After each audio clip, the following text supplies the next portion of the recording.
Bom, mais uma vez, professor Darlan, com mais uma aula de geografia. E nós vamos continuar a falar da dinâmica do capitalismo. Ainda tem algumas coisas interessantes, bacanas, de vocês conhecerem.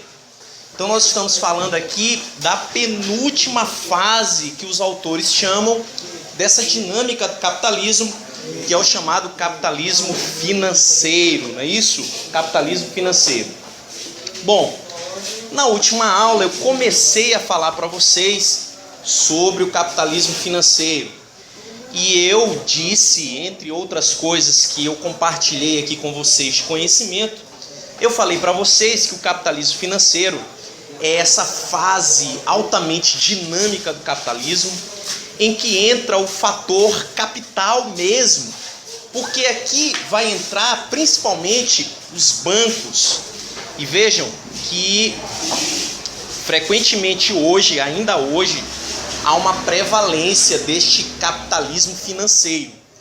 Observe que toda vez quando você liga o jornal, por exemplo, os grandes jornais sempre falam na Bolsa de Valores do Brasil, na Bolsa de Valores de Nova York, na Bolsa de Valores do Japão, da China. Então, esse mercado da Bolsa de Valores nada mais é do que um mercado financeiro. Então, o que seria esse capitalismo financeiro? Seria a fase do capitalismo em que há uma predominância do capital, há uma predominância do financeiro, há uma predominância, há uma influência também das relações financeiras, econômicas, principalmente no tocante aos bancos. Então você sabe que é muito comum, por exemplo, quando você vai financiar um carro, por exemplo, uma grande montadora de carro, você vai comprar um carro, por exemplo, da Ford. Você vai comprar um carro da Ford. Você não tem o dinheiro para pagar à vista aquele carro. Eles te oferecem um financiamento para você pagar aquele carro durante anos. Geralmente a própria empreiteira, a própria fábrica, a própria marca, ela tem um banco específico dela. Então veja, isso demonstra muito claramente como a indústria está altamente atrelada ao mercado financeiro, aos bancos. Então veja que hoje em dia as grandes fábricas de automóveis, por exemplo, elas têm bancos próprios. Você vai comprar um carro da Chevrolet, você tem um banco da Chevrolet. Você vai comprar um carro da Ford, você tem um banco da Ford específico. Embora você não seja obrigado, obviamente, a financiar um carro pelo banco deles, né? Porque isso vai contra as leis do mercado, vai contra o Código de Defesa do Consumidor, entre outras coisas. Enfim, você não pode ter uma imposição de fazer um financiamento com eles. Mas o que eu quero dizer para vocês nessa aula, continuando o assunto, é que o capital financeiro ele se expandiu de tal forma que você tem hoje praticamente uma união de indústria e capital financeiro.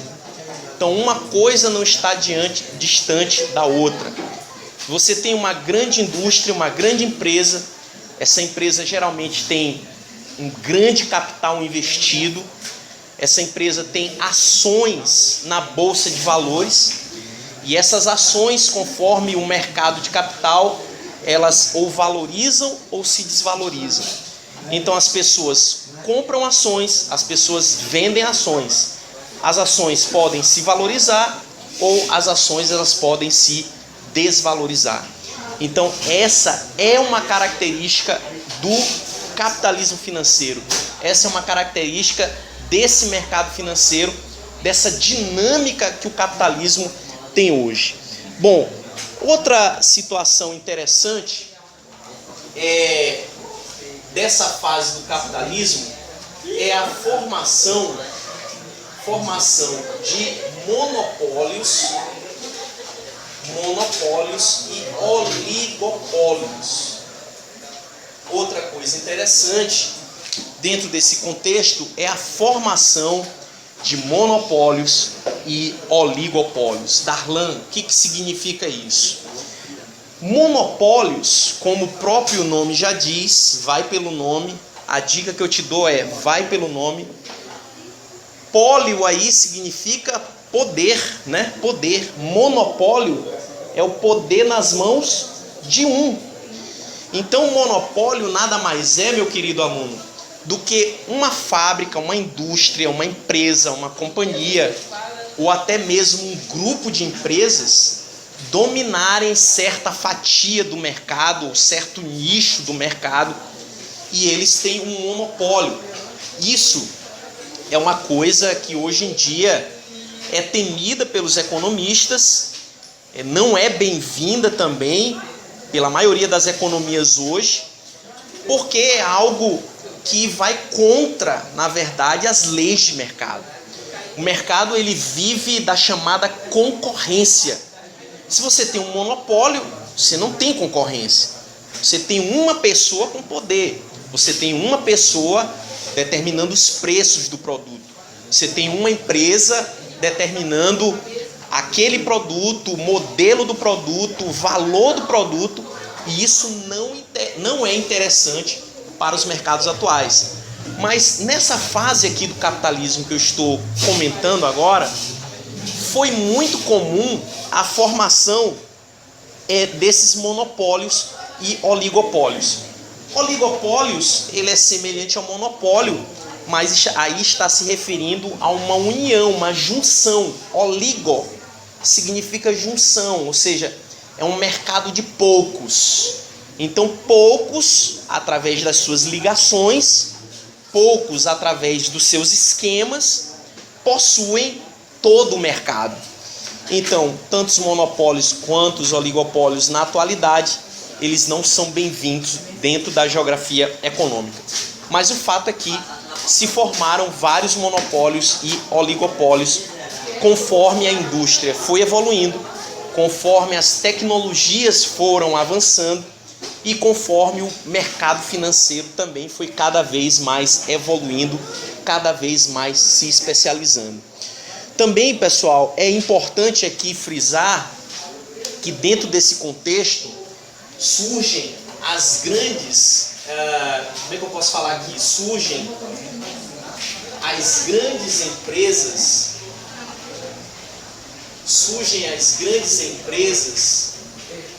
chamadas de transnacionais, ou também chamada de multinacionais.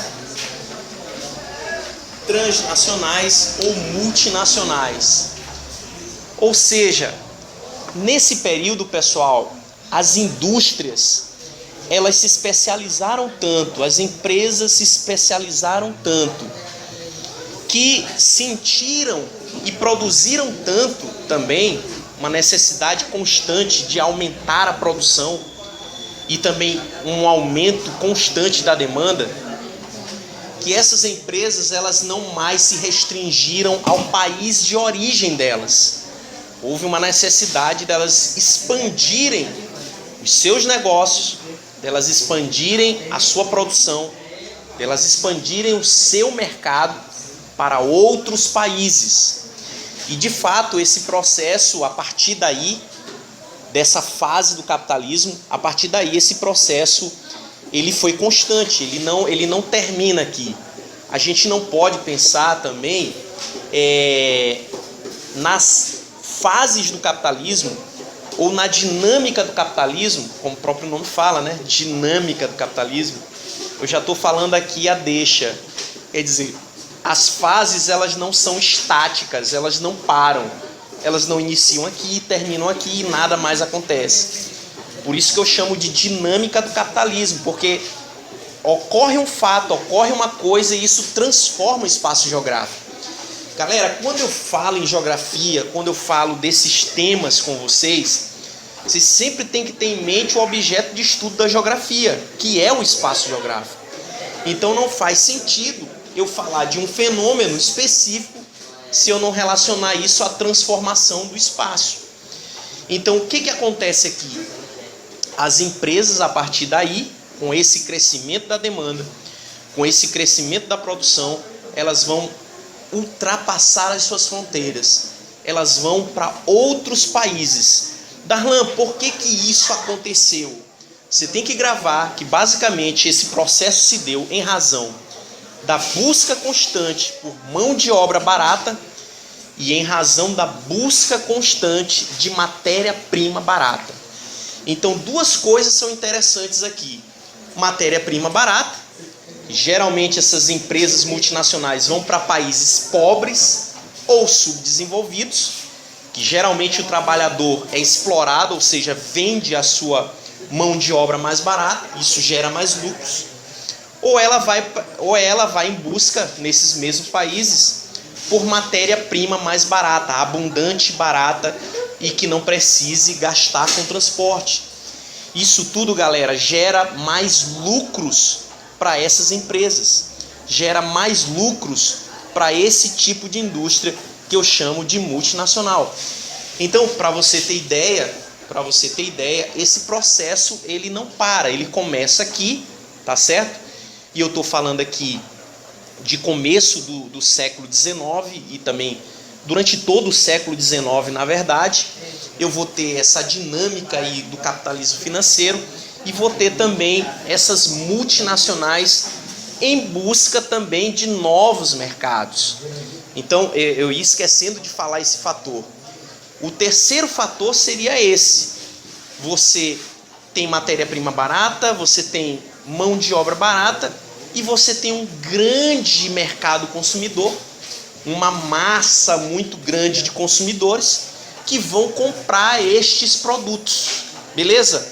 Então, basicamente, as multinacionais, elas trabalham em cima desse esquema.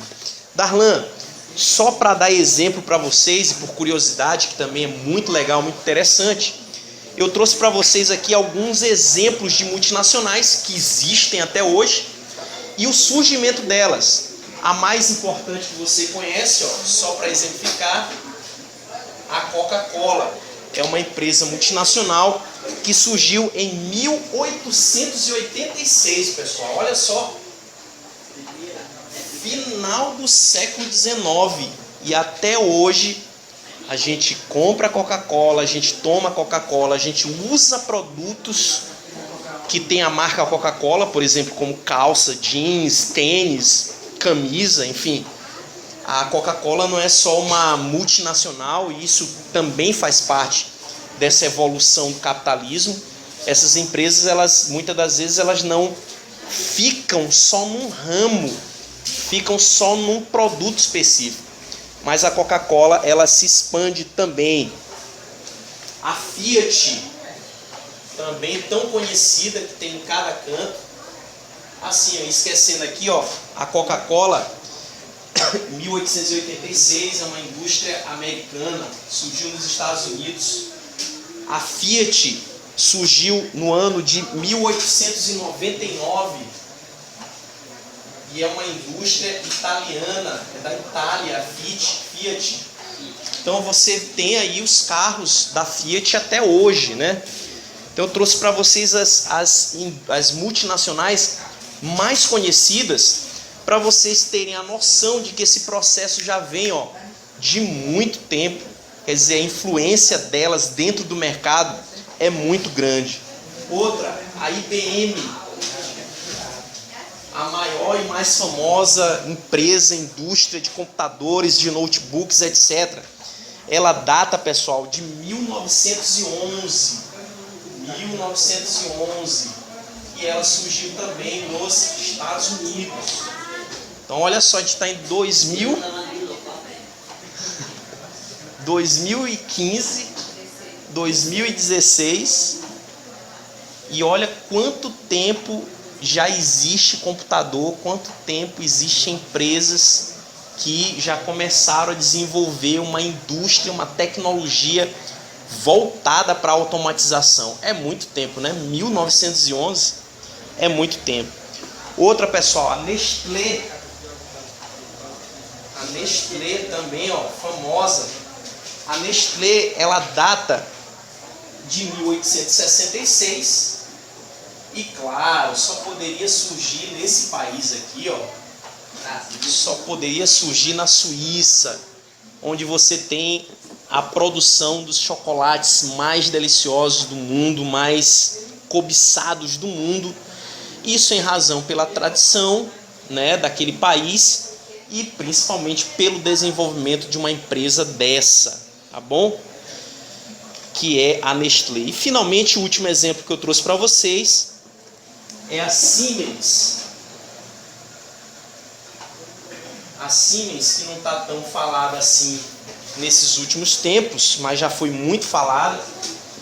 Ela data de 1847 e é uma empresa multinacional alemã. Surgiu na Alemanha, a Siemens. Siemens.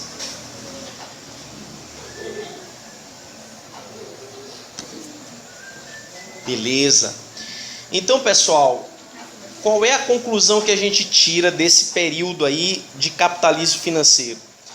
O surgimento dessas novas tecnologias atreladas aí ao processo produtivo, né? A automatização dos processos produtivos coincide também com o surgimento da eletricidade, o que proporcionou, obviamente, uma melhora na qualidade de vida das pessoas, né? Com a invenção da lâmpada, a utilização em larga escala da energia elétrica. É o período também que coincide com o surgimento do avião e com o surgimento dos carros, né? Basicamente aí a Ford teve um pioneirismo nos Estados Unidos em relação ao surgimento dos carros como um produto produzido em larga escala e produzido num sistema padronizado. Então todos os carros já saíam iguais. Então a partir disso aí todo o processo de produção ele muda drasticamente.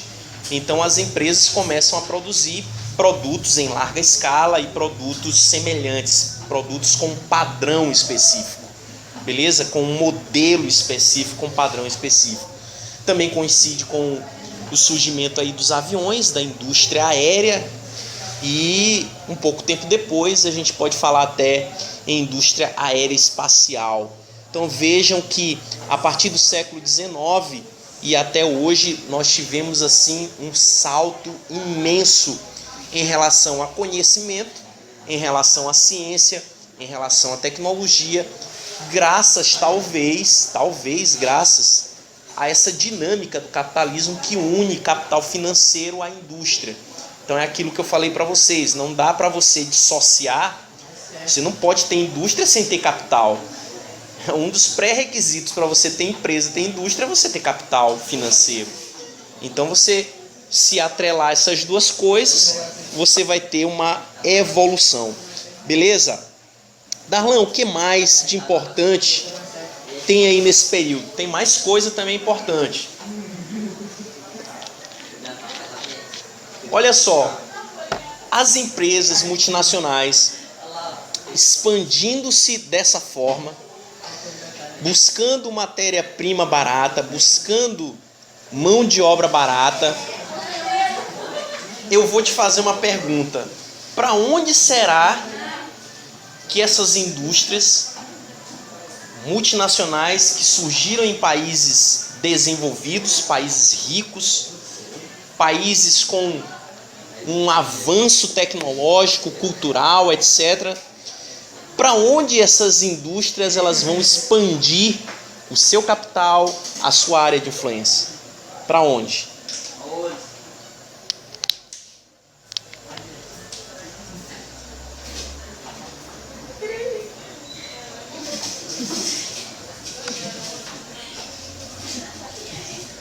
Hein, galera? Repito sim, meu amor. Eu estou perguntando o seguinte: baseado no fato de que as multinacionais, nesse período da dinâmica do capitalismo, elas vão querer áreas de influência, elas vão expandir as suas áreas de influência, elas vão inclusive se transferir para determinados locais. E eu falei que as causas, os motivos pelos quais essas indústrias, essas empresas, elas se expandem em razão principalmente da matéria-prima barata, da mão de obra barata e do mercado consumidor abundante. E a minha pergunta é: para onde que você acha que essas indústrias foram?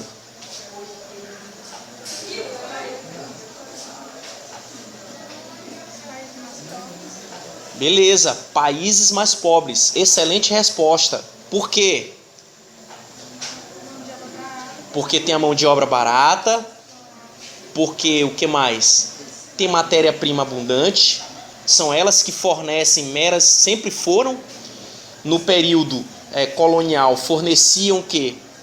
Aqui no Brasil, por exemplo, cana-de-açúcar, fumo, tabaco, café, leite. O que mais? Mercado consumidor abundante, muita gente para comprar. Então, países pobres é uma resposta correta. Mas especificamente para onde? Onde estão esses países pobres?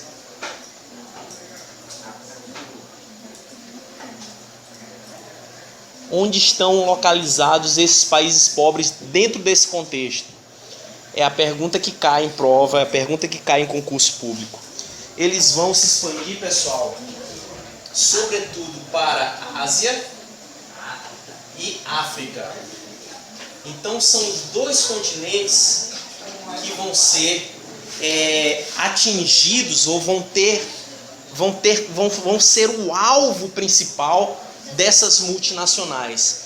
Portanto, você não pode esquecer que a expansão dessas empresas multinacionais para a Ásia e para a África, sobretudo, em busca de países pobres, isso é chamado, dentro da geografia econômica, de neocolonialismo. Neocolonialismo.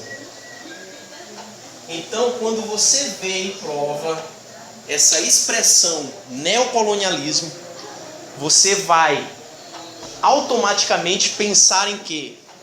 Pensar que é uma nova forma de colonização, é um novo colonialismo, como o nome está falando. Como assim, Darlan? Ora, essas empresas vão para a Ásia e para a África, onde existem países pobres. Esses países, muitas das vezes, eles oferecem terra, lugar para a indústria, eles oferecem uma diminuição ou até a isenção total de impostos.